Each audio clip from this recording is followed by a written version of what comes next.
ശിവഗിരിയിൽ ഒരു മോസ്ക് ഉണ്ടാക്കാൻ, മസ്ജിദ് ഉണ്ടാക്കാൻ നാരായണ ഗുരുദേവന് ആഗ്രഹമുണ്ടായിരുന്നു. എനിക്കൊരു സംശയം. ഇതിപ്പോൾ ഞാൻ ചോദിക്കാൻ കാരണം പുരോഗമന കലാസാഹിത്യ സംഘത്തിൻ്റെയൊക്കെ വലിയ നേതാവായിരുന്ന, ഇപ്പോൾ ഭാരവാഹിയല്ലല്ലോ, അശോകൻ ചെരുവിലിൻ്റെ ഒരു പോസ്റ്റാണ്. അശോകൻ ചെരുവിൽ ഇങ്ങനെ എഴുതിയിരിക്കുകയാണ്: നാരായണ ഗുരുദേവൻ്റെ അടുത്ത സുഹൃത്തായിരുന്നു നെടുങ്കണ്ടയിലെ അബ്ദുൽ അസീസ് മുസലിയാർ. ഗുരു അദ്ദേഹത്തിൻ്റെ വീട്ടിൽ പോയി താമസിക്കാറുണ്ടായിരുന്നു. ഒരു ദിവസം ഗുരുദേവൻ മുസലിയാരുടെ വീട്ടിൽ പോകുമ്പോൾ അദ്ദേഹത്തിന് സുഖമില്ല. അപ്പോൾ ഗുരു വല്ലാതെ വയ്യ, ക്ഷീണമാണ്, വിശ്രമിക്കണം. അപ്പോൾ ഗുരു പറഞ്ഞു, ശിവഗിരിക്ക് വരൂ. അല്ല, എനിക്ക് പുസ്തകങ്ങളൊക്കെ വായിക്കും, ഇഷ്ടംപോലെ പുസ്തകങ്ങൾ അവിടെ ഉണ്ട് എന്ന് പറഞ്ഞു. അല്ല, ഞാൻ വരുന്നില്ല എന്ന് പറഞ്ഞു. അപ്പോൾ ഗുരു ചിരിച്ചുകൊണ്ട് പറഞ്ഞു, ഓ, നിങ്ങൾക്ക് നിസ്കരിക്കണം, പ്രാർത്ഥിക്കണം അല്ലേ? അതിനു വേണ്ടിയിട്ട് വേണമെങ്കിൽ ഒരു കാര്യം ചെയ്യാം, അവിടെ ഞാനൊരു മസ്ജിദ് ഉണ്ടാക്കിത്തരാം എന്ന് പറഞ്ഞു. അബ്ദുൽ അസീസ് മുസലിയാർ അത് സ്വീകരിച്ചിരുന്നെങ്കിൽ ഇന്ന് ശിവഗിരിയിൽ ഒരു മോസ്ക് ഉണ്ടാകുമായിരുന്നു, അവിടെ നിന്ന് വാങ്ക് വിളിക്കുമായിരുന്നു. ഇതാണ് അശോകൻ ചെരുവിൽ പറയുന്നത്. ഇത് ശരിയാണോ? ഞാൻ വായിച്ചിട്ടില്ല, ഞാനും കേട്ടിട്ടില്ല. അശോകൻ ചെരുവിൽ അങ്ങനെ എഴുതിയിട്ടുണ്ടെങ്കിൽ അതിൻ്റെ റെഫറൻസ് കൊടുക്കണം. ഇവർ ഈ സാമർഥ്യം കാണിക്കുന്നത് ഇതിൻ്റെ ഒന്നും റെഫറൻസ് ഇവർ കൊടുക്കില്ല. ഇന്ന പുസ്തകത്തിൽ ഇന്ന സ്ഥലത്ത് പറഞ്ഞു എന്ന് പറഞ്ഞു കഴിഞ്ഞാൽ നമുക്ക് ആ പുസ്തകം എടുത്ത് നോക്കാം. ഗുരുവിൻ്റെ സമ്പൂർണ്ണ കൃതികൾ 2 or 3 വ്യാഖ്യാനങ്ങൾ എൻ്റെ കയ്യിലുണ്ട്. Professor G Balakrishnan Nair, doctor T ഭാസ്കരൻ്റെ വിദ്യോധനി വ്യാഖ്യാനം, പിന്നെ മുനിനാരായണ പ്രസാദിൻ്റെ സമ്പൂർണ്ണ കൃതികൾ, ചരിത്രാഖ്യായികയുണ്ട് കെ സുരേന്ദ്രൻ്റെ, ഹൃദയസ്പർശിയാണ്, ചരിത്രമുണ്ട്. അത് വളരെ നാടകീയമായിട്ട് അവതരിപ്പിച്ചിട്ടുണ്ട്. അതല്ലേ ഗുരു എന്നുള്ള നോവൽ എഴുതിയത്? ഗുരു, ആ ഗുരുവാണ് ഈ ചരിത്രാഖ്യായികയാണ്. അത് നോവൽ എന്നറിയപ്പെടുന്നു. വാസ്തവത്തിൽ ചരിത്രമാണ്. അത് കഥാപാത്രങ്ങൾ തമ്മിൽ സംസാരിക്കുന്നത് പോലെ അദ്ദേഹം ഹൃദയസ്പർശിയായിട്ട് നമ്മൾ എടുത്താൽ താഴെ വയ്ക്കാൻ പറ്റാത്ത രീതിയിൽ വായിച്ചിട്ടില്ല. കെ സുരേന്ദ്രൻ മഹാനായ സാഹിത്യകാരനായിരുന്നു. പക്ഷേ ഇവരുടെ ഈ ക്ലിക്കിൽ പെടാത്തത് കൊണ്ട് അദ്ദേഹം ഇത്രയധികം സക്സസ്ഫുൾ നോവലുകൾ എഴുതിയിട്ടും അദ്ദേഹം ഒരു വലിയ നോവലിസ്റ്റായിട്ട് കേരളത്തിൽ അറിയപ്പെടുന്നില്ല. കേരളത്തിൽ അറിയപ്പെടുന്ന നോവലിസ്റ്റുകളെന്ന് പറഞ്ഞാൽ M.T. വാസുദേവൻ നായർ, ഗ്രൂപ്പ്, അവരവരൊക്കെയാണ്. കെ സുരേന്ദ്രനെ എന്തുകൊണ്ട് ആ കൂട്ടത്തിൽ കൂട്ടാറില്ല? വലിയ അന്യായമാണ് അദ്ദേഹത്തോട് ചെയ്യുന്നത്. എന്തുമായിക്കോട്ടെ, അത് വേറൊരു വിഷയം. ഈ പറഞ്ഞ സ്ഥലത്തൊന്നും ഞാൻ ഈ പറഞ്ഞ കഥ കണ്ടിട്ടില്ല. അതുകൊണ്ടാണ് ഞാൻ റെഫറൻസ് ചോദിക്കുന്നത്. ഇത് ഈ അശോകൻ ചെരുവിൽ, സുനിൽ പീളയിടം, ഇതുപോലുള്ളവരൊക്കെ ഉണ്ടല്ല, ചുമ്മാ അങ്ങോട്ട് നാരായണ ഗുരു പറഞ്ഞു എന്ന് പറഞ്ഞിട്ട് എടുത്തങ്ങ് വീശു. ഇതെവിടെ പറഞ്ഞു എന്ന് ഇവിടെ പറയണ്ടേ? എങ്കിലല്ലേ അതിനൊരു ആധികാരികത വരുന്നുള്ളൂ. നാരായണ ഗുരുവും മഹാത്മാഗാന്ധിയും തമ്മിലുള്ള സംഭാഷണം, ആ സംഭാഷണത്തിൽ നിന്ന് നാരായണ ഗുരുവിൻ്റെ ചോദ്യത്തിന്, അല്ലെങ്കിൽ മഹാത്മാഗാന്ധിയുടെ ചോദ്യത്തിന് നാരായണ ഗുരു കൊടുക്കുന്ന ഉത്തരം, ആ ഉത്തരം മാറ്റിയിട്ട് അടുത്ത ചോദ്യത്തിൻ്റെ ഉത്തരം എടുത്തു വെച്ച് കഴിയുമ്പോൾ ആ ടോട്ടൽ ഡയലോഗിൻ്റെ ഡയറക്ഷൻ അങ്ങ് തിരിഞ്ഞു പോകും. ഇതുപോലത്തെ ദുസ്സാമർഥ്യവും കള്ളത്തരവും ഒക്കെയാണ് ഇവർ കാണിക്കുന്നത്. ഒരാൾക്ക് നിസ്കരിക്കണമെങ്കിൽ മസ്ജിദ് വേണ്ടല്ലോ, വെറുതെ ഒരു പായ വിരിച്ചിട്ട് അവിടെയല്ലേ നിസ്കരിക്കുന്നത്. ഈ പറഞ്ഞ ആര്യാരെ ഇവിടെ മുസ്ലിയാരെ ശിവഗിരിയിൽ വരാൻ പറഞ്ഞു കഴിഞ്ഞാൽ മുസ്ലിയാർക്ക് അറിയാൻ പുള്ളി താമസിക്കുന്ന മുറിയിൽ ഒരു പായ വിരിച്ചിട്ട് അവിടെ നിസ്കരിക്കണം. അതിന് പള്ളി പണിയേണ്ട കാര്യമില്ല. പള്ളി പണിയേണ്ട കാര്യമൊന്നുമില്ല. ഒരാൾക്ക് വേണ്ടിയിട്ടൊരു മസ്ജിദ് പറയുന്നു. എത്രയോ ക്ഷേത്രങ്ങൾ ഗുരുദേവൻ പണിഞ്ഞു. അപ്പോൾ മുസ്ലിങ്ങൾക്ക് വേണ്ടിയിട്ട് ഒരു പള്ളി പണിയാൻ അദ്ദേഹത്തിന് തോന്നിയോ? ക്രിസ്ത്യാനികൾക്ക് വേണ്ടി ഒരു പള്ളി പണിയാൻ തോന്നിയോ? എന്താ തോന്നാഞ്ഞേ? ഇങ്ങനെ പറയുന്ന പോലെ മസ്ജിദ് പണിയാൻ ഗുരു റെഡിയായിരുന്നു, മറ്റേ പുള്ളി വേണ്ടെന്ന് പറഞ്ഞു. അതാണല്ലോ. അതെ. ഇതുപോലെ ഗുരു റെഡിയായി കഴിഞ്ഞാൽ ഞങ്ങളും റെഡി എന്ന് പറയാൻ മുസ്ലിങ്ങളും ക്രിസ്ത്യാനികളും ഉണ്ടാകുമായിരുന്നിരിക്കണം. പക്ഷേ അങ്ങനൊരു ഓഫർ ഗുരു വെച്ചിട്ടുമില്ല, പണിഞ്ഞിട്ടുമില്ല, ഒന്നും ചെയ്തിട്ടുമില്ല. അവരുടെ ഒരു കാര്യത്തിലും ഗുരു ഇടപെട്ടിട്ടില്ല. അവരെപ്പറ്റി ഒരു കമൻറ്റും പറഞ്ഞിട്ടില്ല. മലബാറിൽ മാപ്പിളലഹളം നടക്കുമ്പോൾ നാരായണ ഗുരു ജീവിച്ചിരിപ്പുണ്ട്. 1921. അദ്ദേഹം കുമാരനാശാനെ അവിടെ വിട്ടിട്ട് കുമാരനാശാൻ തിരിച്ചു വന്നാണ് ദുരവസ്ഥ എഴുതുന്നത്. ഗുരു ഇത്തരം വിവാദ വിഷയങ്ങളിൽ അഭിപ്രായം പറയുമായിരുന്നില്ല. ഒരാളെയും വിമർശിക്കുന്ന രീതിയിൽ ഒരഭിപ്രായം ഗുരു പറയില്ല. ഇനി വിമർശിക്കുകയാണെങ്കിൽ ഹിന്ദുമതത്തിനുള്ളിലെ ആൾക്കാരെ തമാശയിലൂടെ വിമർശിക്കും. ശുദ്ധ തമാശ. ഗുരുവിൻ്റെ ഫലിതങ്ങൾ ചേർത്തിട്ട് നമ്മളുടെ CR കേശവ വൈദ്യർ, ചന്ദ്രിക കേശവ വൈദ്യർ, അദ്ദേഹം ഈ തമാശകൾ മാത്രം കളക്ട് ചെയ്തിട്ട് ഒരു പുസ്തകം ഇറക്കിയിട്ടുണ്ട്. അതിമനോഹരമായി നമ്മൾ സ്വയം ചിരിച്ചു, നമ്മളെയാണ് വിമർശിക്കുന്നത് ഗുരു, പക്ഷേ നമ്മൾ തന്നെ ചിരിച്ചു പോകും. ഇതായിരുന്നു ഗുരുവിൻ്റെ ശൈലി. അതുകൊണ്ടാണ് മുനിനാരായണ പ്രസാദ് എതിരറിയാതെ എതിർത്ത ജീവിതം എന്നാണ് അദ്ദേഹത്തിൻ്റെ ഈ ആമുഖക്കുറിപ്പിന് കൊടുത്ത തലക്കെട്ട്. നമ്മളെ ഗുരു എതിർക്കുകയാണെന്ന് പോലും നമുക്കറിയാതെ നമ്മളെ അദ്ദേഹം മാറ്റിയെടുക്കും. നമ്മുടെ ഡയറക്ഷൻ അദ്ദേഹം മാറ്റിക്കളയും. ബട്ട് ഡയറക്ഷൻ മാറുകയാണ് എന്ന് നമുക്ക് തിരിച്ചറിയാനും പറ്റില്ല. മാറിക്കഴിയുമ്പോൾ നമുക്ക് തിരിച്ചറിവ് വരും. ഇതായിരുന്നാണ് ഞാൻ കറക്റ്റ് ഡയറക്ഷനിൽ വന്നത്, ഇതെപ്പോൾ മാറ്റി എന്ന് ചോദിക്കുന്ന അവസ്ഥ. അതായിരുന്നു ഗുരു. പക്ഷേ മറ്റുള്ളവരുടെ മുസ്ലിം, ക്രിസ്ത്യൻ കാര്യങ്ങളിലൊന്നും തന്നെ ഗുരു ഒരഭിപ്രായവും പറഞ്ഞില്ല. ഗുരുവിൻ്റെ സമകാലീനായിരുന്നല്ലോ ചട്ടമ്പിസ്വാമി. ചട്ടമ്പിസ്വാമി ക്രിസ്തുമത ഛേദനം എഴുതി. ഗുരു അങ്ങനെയൊന്നും എഴുതിയില്ല, ഛേദിക്കാനൊന്നും പോയില്ല. ഹിന്ദുവിനുള്ളിൽ തന്നെ ഛേദങ്ങൾ ഇല്ലാതെയാക്കുക എന്നുള്ളതായിരുന്നു ഗുരുവിൻ്റെ ഒരു സ്റ്റൈൽ. രണ്ടുപേരുടെയും ലക്ഷ്യം ഒന്നാണെങ്കിലും പല മാർഗങ്ങളൊക്കെ ആയിരുന്നു. അതിലൊന്നും തന്നെ ഈ റെഫറൻസ് ഞാൻ കാണുന്നില്ല. ഇനി ഉണ്ടെങ്കിൽ അശോകൻ ചെരുവിൽ ആ റെഫറൻസ് കൊടുക്കണം. പി ഗോവിന്ദപിള്ള നാരായണ ഗുരുവിനെ പറ്റി എഴുതിയൊരിടത്ത് അരുവിപ്പുറം പ്രതിഷ്ഠ നടത്തുകയും ചെയ്തു എന്ന് പറഞ്ഞിട്ട് ഒരു വരി കൂടെ പി ഗോവിന്ദപിള്ളയുടെ പുസ്തകത്തിലുണ്ട്. ആ പുസ്തകത്തിൻ്റെ പേര് ഞാനിപ്പോൾ മറന്നു, ചെറിയൊരു പുസ്തകമാണ്. അതിൽ അദ്ദേഹം എഴുതി, ഈ ശിവനെ പ്രതിഷ്ഠിച്ചു, തൊട്ടടുത്ത് ഒരു ചന്ദ്രക്കലയും കുരിശും സ്ഥാപിച്ചു. അരുവിപ്പുറത്ത് പി ഗോവിന്ദപിള്ള എഴുതിയത് ഇപ്പോഴും നിലവിലുണ്ട്. അന്ന് പി പരമേശ്വരൻ കത്തയച്ചു ഗോവിന്ദപിള്ളയ്ക്ക്, ഇത് ശരിയല്ല, വസ്തുതാപരമായിട്ട് ശരി, ഞാൻ ഹിന്ദു ആയതുകൊണ്ട് പറയുകയല്ല, നമ്മളൊരു ഇൻ്റലക്ച്വൽ ഓണസ്റ്റി കാണിക്കണമല്ലോ, വസ്തുതാപരമായിട്ടുള്ള തെറ്റുകൾ എഴുതരുതെന്ന്. ഗോവിന്ദപിള്ള മറുപടി കൊടുത്തില്ല. ഇവർ തമ്മിൽ വലിയ സുഹൃത്തുക്കളാണ്. ഗോവിന്ദപിള്ള വിചാരകേന്ദ്രത്തിൽ വന്ന് പരമേശ്വരിയെ കാണും. പരമേശ്വരിക്ക് AKG സെൻറ്ററിൽ പ്രവേശനം ഇല്ലാത്തതുകൊണ്ട് അവിടെ പോകുന്നില്ലെന്നേ ഉള്ളൂ. അല്ലെങ്കിൽ പരമേശ്വരി ഇപ്പോൾ പോകാൻ തയ്യാറാണ്, അവർ കയറ്റുകയില്ല. അപ്പോൾ ഗോവിന്ദപിള്ള ഇങ്ങോട്ട് വരും. ഗോവിന്ദപിള്ളയുടെ വീട്ടിൽ ഗോവിന്ദപിള്ളയ്ക്കും പരമേശ്വരജിക്കും ഒരേപോലെ മരുന്ന് വാങ്ങിച്ചു കൊടുക്കുന്ന ആൾ പരമേശ്വരജിയെ നോക്കിക്കൊണ്ടിരുന്ന ആളാണ്. അയാൾ സുരേന്ദ്രൻ എന്ന പേര്. അത് പോകുമ്പോൾ പരമേശ്വരി പറയും, ഗോവിന്ദപിള്ള വിളിച്ചിരുന്നു കേട്ടോ, അദ്ദേഹത്തിനും ഈ 2 ഗുളിക വേണമെന്ന് പറഞ്ഞിട്ടുണ്ട്, ഇതാ എന്ന് പറഞ്ഞിട്ടാണ്. ഇത് വാങ്ങിച്ചിട്ട് ഈ ഗുളിക ഗോവിന്ദപിള്ളയുടെ വീട്ടിലെത്തിക്കും. അപ്പോൾ അത്രയ്ക്ക് സൗഹൃദമായിരുന്നു. പക്ഷേ ഇതിന് ഗോവിന്ദപിള്ള മറുപടി കൊടുത്തില്ല. പരമേശ്വരജി നേരിട്ട് വിളിച്ചു. ഇത് എന്നോട് പരമേശ്വരി പറഞ്ഞ കാര്യമാണ്. നേരിട്ട് വിളിച്ചപ്പോൾ ഗോവിന്ദപിള്ള പറഞ്ഞു, അത് ഞാൻ തിരുത്തിക്കൊള്ളാം എന്ന് പറഞ്ഞു. പക്ഷെ തിരുത്തിയില്ല. പിന്നെ പരമേശ്വരജി പറയാനും പോയില്ല. കാരണം ഒരു കാര്യം എത്ര തവണ ഞാൻ പറയുക, അതൊരു പ്രശ്നമാണില്ല. ഹീ ഈസ് അഡാമൻ്റ് ഓൺ ദാറ്റ് എന്ന് മനസ്സിലായി. ഗോവിന്ദപിള്ളയ്ക്ക് ഇതറിയാം. കുറേ കാലം കഴിയുമ്പോൾ മനുഷ്യരൊക്കെ ഇങ്ങനെ മരിച്ച് പോകും. ഗോവിന്ദപിള്ളയുടെ പുസ്തകം ഒരു റെഫറൻസായിട്ട് കിടക്കും, കുറഞ്ഞ പക്ഷം ഇടതുപക്ഷക്കാർക്കെങ്കിലും അവരിത് കോട്ട് ചെയ്യും. അപ്പം അരുവിപ്പുറത്ത് കുരിശും ചന്ദ്രക്കലയും ഉണ്ടായിരുന്നു, അതെവിടെ പോയി എന്ന് ചോദിച്ച് തിരിച്ചടിക്കും. അതവിടെ പുനഃസ്ഥാപിക്കണം എന്ന് പറയും. അല്ല, അങ്ങനെയൊന്നും ഉണ്ടായിരുന്നില്ല. പി ഗോവിന്ദപിള്ളയാണ് എഴുതിയിരിക്കുന്നത്. അപ്പോൾ അതുണ്ടായിരുന്നു, അതാരോ എടുത്ത് കളഞ്ഞതാണ്. RSS ഹിന്ദു തീവ്രവാദികൾ ഇത് തിരിച്ച് സ്ഥാപിക്കും. ഇതൊക്കെയാണ് ടെക്നിക്ക്. ഞാൻ ഈ ശബരിമലയിൽ 1984 ഞാൻ പോകുന്നത്. തിരക്കൊക്കെ ഉണ്ട്, ബട്ട് ഇന്ന് കാണുന്ന തിരക്കൊന്നുമില്ല. കൊടിമരമില്ല, ഇന്നുള്ള ആ നാലമ്പലം ഇല്ല. ശ്രീകോവിൽ മാത്രമുള്ള ശബരിമല സുനിൽ കണ്ടിട്ടുണ്ടോ? ഇല്ല. 84 അങ്ങനെയായിരുന്നോ? 84 84. അത് ശരി. ശ്രീകോവിൽ മാത്രം. പഴയ 18-ാം പടി, തേഞ്ഞ കരിങ്കല്ല് കൊണ്ടുള്ള 18-ാം പടി. ഇപ്പോൾ കാണുന്ന ഷൈനിങ്ങുള്ള സ്വർണം പൊതിഞ്ഞ 18-ാം പടി ഒന്നുമല്ല, പഴയ. അതിൻ്റെയൊക്കെ ഫോട്ടോയൊക്കെ അതിൻ്റെ പഴയ 18-ാം പടിയുടെ ഫോട്ടോ ഞാൻ കണ്ടിട്ടുണ്ട്.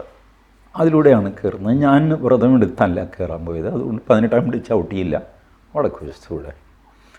അപ്പോൾ വടക്ക് വശത്തൂടെ കയറി അവിടെ തട്ടിലെത്തിക്കഴിയുമ്പോൾ ഒരു പീഠം പോലത്തെ സ്ഥലത്താണ് ഈ ശബരിമല ധർമ്മശാസ്താവിൻ്റെ ശ്രീകോവിൽ. അതായത് ഭൂമിയിൽ നിന്ന് അല്പം റേസ് ചെയ്ത്, അതാണ് ഈ 18 പടി സ്റ്റീപ്പായിട്ട് കയറി.